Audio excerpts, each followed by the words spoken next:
비교적 CO2보다는 얕고 작게 작용을 해서 정밀하게 이 각질 제거 및 표면 재생을 도와줍니다. 아까 설명드린 레이저들과 병행하면 더더욱 시너지 효과를 볼 수 있습니다. 네, 안녕하세요, 여러분. 이지한의사입니다. 자, 오늘은 이 흉터 치료에 있어서 많이 받고 오시고 또 저희도 해드리는 프락셀 레이저와 새살침, 흔히들 뭐 서브시전 이렇게 해가지고 비교를 한번 해볼까 해요.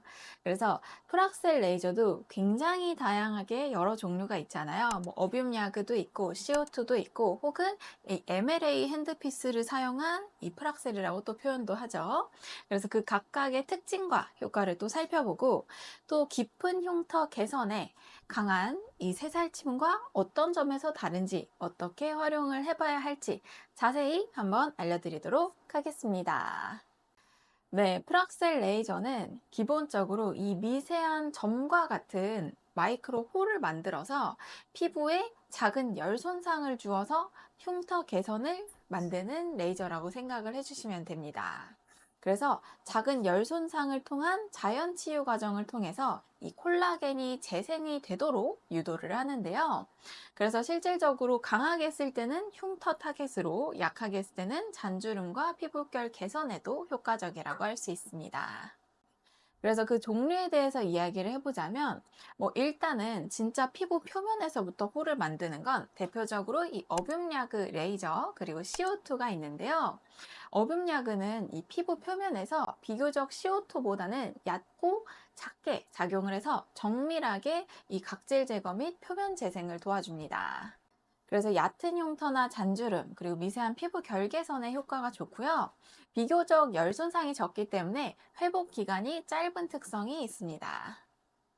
그리고 많이들 옛날엔 많이 썼지만 요새는 그렇게까지 많이 쓰지 않는 CO2 레이저를 이용한 프락셀이 있는데요. 기본적으로 CO2 레이저는 깊은 열 침투력을 갖고 있어서 보다 깊은 흉터와 주름 개선에 효과가 있다고 보시면 됩니다. 다만 아무래도 한 번의 시술로 강력한 개선 효과를 기대할 수 있지만 이 열 자극이 강하기 때문에 이 홍반이나 부종 그리고 색소 침착과 같은 부작용이 발생할 수가 있습니다. 그래서 회복 기간이 길다고 이해를 하고 계시는 경우가 바로 이 CO2 프락셀이라고 생각을 해주시면 되겠고요. 옛날보다는 조금 덜 쓰는 추세라고 생각을 해주시면 되는데 요새 또 MLA 레이저 많이 들어보셨을 텐데 이거는 이 레이저에다 MLA 핸드피스를 사용을 하는 건데요.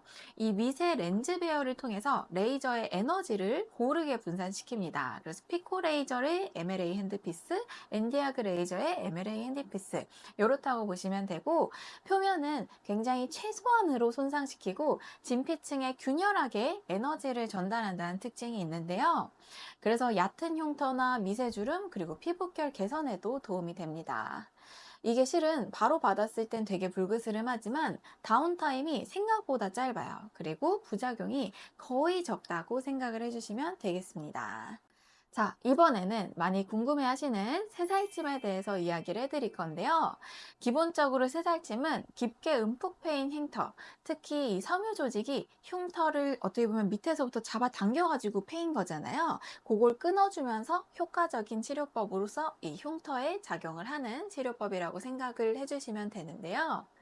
일단 이 특수 바늘, 특수 기구를 활용해서 이 흉터 주변에 여기 땅땅하게 굳어져 있는 섬유 조직을 이렇게 끊어줍니다.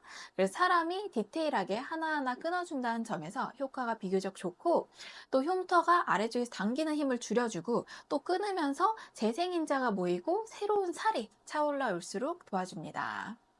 그래서 이게 실은 아이스픽 잘 안 되잖아요. 실제로도 아이스픽은 새살침으로도 어려운 건 사실이지만 이게 아이스픽 모공성은 프락셀 레이저를 받았다 해도 거의 비슷하다고 오시는 경우가 많아요. 그런 경우 새살침이 도움이 되고 롤링성도 물론 프락셀에서도 효과를 보시기 쉬운 롤링성인데 새살침은 더더욱 빠르게 잘 채우는 장점이 실은 있습니다.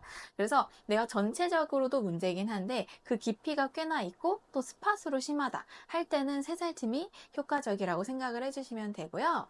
그래서 간단하게 요약을 하자면 이 프락셀 레이저는 미세열 손상을 유도해서 콜라겐 재생을 촉진하는 어떻게 보면 약간은 간접적인 치료법이라고 생각을 해주시면 되고요. 새살침은 아이 흉터의 모양에 맞춘 약간은 보다 직접적인 유착된 섬유 조직을 절개해서 물리적으로 흉터를 띄어 올려주는 방식이라고 생각을 해주시면 됩니다. 피부에 자극을 준다는 점에선 둘 다 직접적이지만 그 모양에 대해서 보다 좀 친밀하게 작용을 한다는 점에서는 이 새살침이 약간 더 직접적이라고 보실 수 있고요. 그래서 내가 비교적 전반적으로 피부 재생도 안 좋고 전반적으로 얕은 흉터랑 뭐 주름이랑 피부 결도 안 좋다 하면은 프락셀 한 번쯤 받고 오시는 것을 추천을 드리고요.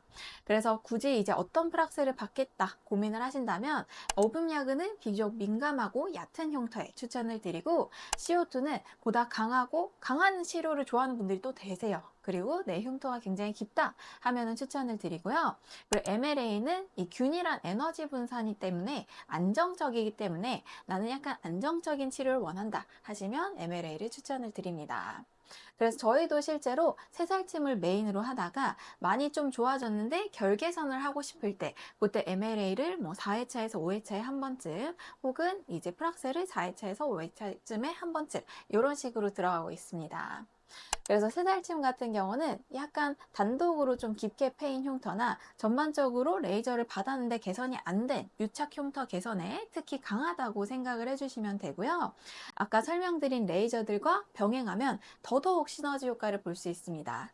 실제로도 레이저를 받았는데 효과 없다고 오시는 분도 있는데, 레이저를 받는데 효과가 좋아서 거기 원장님이 약간 서브 시전이나 다른 시술을 좀 같이 받아보셔라 해서 오시는 경우도 많이 있습니다. 그래서 다만 항상 부작용을 좀 주의를 하셔야 되고, 이 회복에 대해서도 시술만큼이나 신경을 써서 관리를 해주셔야 하고요. 이 프락셀 레이저의 단점 혹은 부작용이 있다고 치면 시술 후에 홍반이나 각질 그리고 가벼운 부종이 있을 수가 있습니다. 그래서 그 아까 설명드린 것처럼 종류에 따라서 회복 기간도 다르는데요. 제일 중요한 건 보습 그리고 자외선 차단 꼭 중요하다고 말씀을 드리고요. 새살침은 기본적으로 시술 후에는 약간 불그스름해요. 그래서 피 멍든 것처럼 약간 멍기나 붓기가 있을 수 있고요.